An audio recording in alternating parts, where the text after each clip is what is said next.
Do you feel drained or anxious knowing that you have to see your mother-in-law? By the end of this video, you'll have tools like the GPS method so that you can handle these relationships with confidence. I'm going to start by using a version of the when I feel because. For example, when your mother criticizes me in my kitchen, I feel like I'm losing my balance because I feel like I'm being judged. Here's the solution that I would like to present.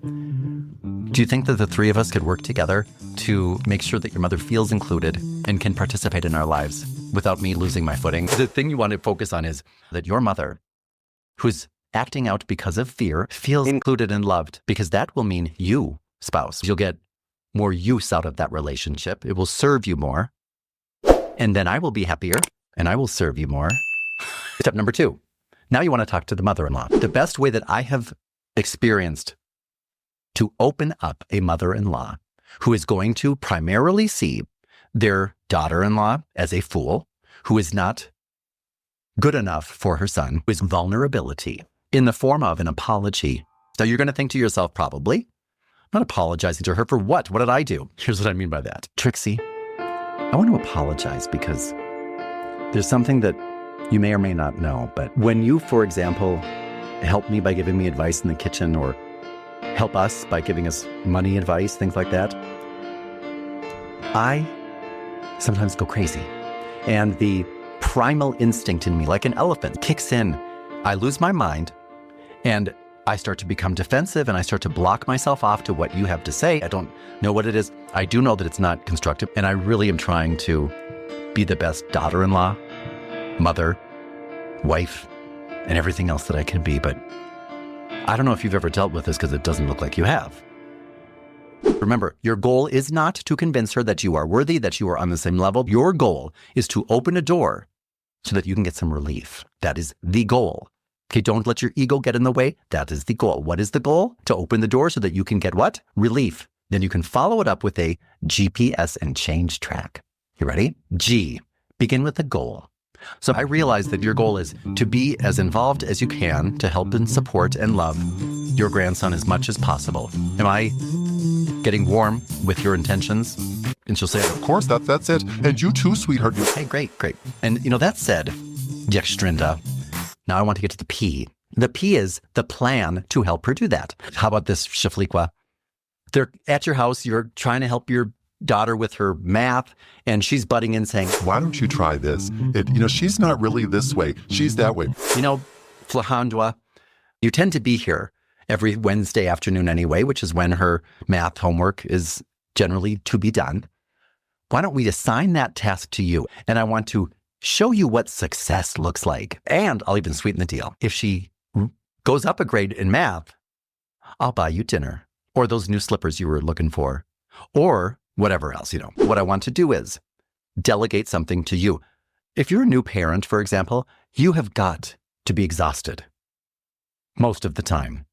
You've got to actually need help a lot of the time. Now, we get caught in these paradigms where I think, I don't want her help. I don't want her around all the time. I want her around less. Great. Let her help from a distance. You want some time to yourself? How about this? A client was just asking me about if she was rude to her mother-in-law because her mother-in-law, for her birthday, offered her a certificate to go away for the weekend. Surprise, surprise, it was with her. And she's like, I don't want to do that.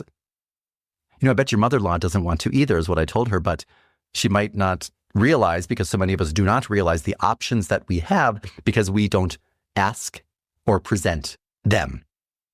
So I said to her, why don't you tell her, hey, that weekend that you offered to bring me away for the weekend so that you could see your grandson, basically, why don't you just take Johnny for the weekend? I go out with the girls. It's my birthday. I rock the house. And you can bring him back at the end of the weekend. By the way, why don't you take your son too? I can have the house to myself. Party! And then you bring back my son. And I know, when I'm in my right mind, no one will care for my son better than you and my husband. Why am I cutting off my nose to spite my face? How about that? And how about, while we're at it, we make a plan that you and your husband, because you like to schedule and you are so uptight about your schedules and you want to plan everything in advance, why don't we plan every Friday night I drop Johnny off at your house, let's say 6, pick him up on Saturday, 11, and that way you can have time carved out as your time. Just you guys. What do you think about that? Most parents would flip and jump at the chance. And you'll be like, what? you'll take my child every Friday night and I can go out and have fun every Friday night. A lot of us have many different solutions to this type of problem. You could cut the mother-in-law out of your life. You could beat her down in the parking lot. You could block her on your cell phone and social media. However, if you block, beat down, or somehow push out your mother-in-law and the love that she is trying to bring you, although it might be in the most misguided form that could possibly be, remember that there's only one relationship here. If we start to, instead of think about how can I get you away, how can I take the service that you're bringing to me, the love that you're bringing to me, and really allow you to serve me? How I am in any relationship is how I am in every relationship. If I have cut you off and somehow blocked your service to me, let me reopen that door. Many times we can recognize the master teachers that show up in our lives that are simply shrouded in a difficult person cloak. You know what I mean? They come to me, they appear to be a difficult person, but I can recognize that what you really are is a master teacher. You are just in disguise right now because I need you to be a difficult person because that's my life lesson right now, to learn how to deal with you. That can sometimes be pretty clear. What is not clear sometimes is that I'm either conforming or transforming all the time. I'm either conforming to the toxicity, to the darkness, or I'm transforming it and illuminating this battlefield. The danger comes in for so many of us that is unseen, and we do not know that we are in danger or that we are experiencing the ramifications of our actions when we block love from coming into our life. What happens is you cannot just selectively block love. Love is always coming at us from many different angles and many different forms. Some of the forms might be unfamiliar to us. Some of the forms might be uncomfortable to us. Some of the forms might be annoying or misguided. Sometimes it is not love. I want to throw that out there as well. But many times what we are doing is when love is being delivered to us, we block it. And for whatever reason, sometimes it feels very justified in the moment. We block that and say, no, enough of you. I've had enough of love. I've had enough of you.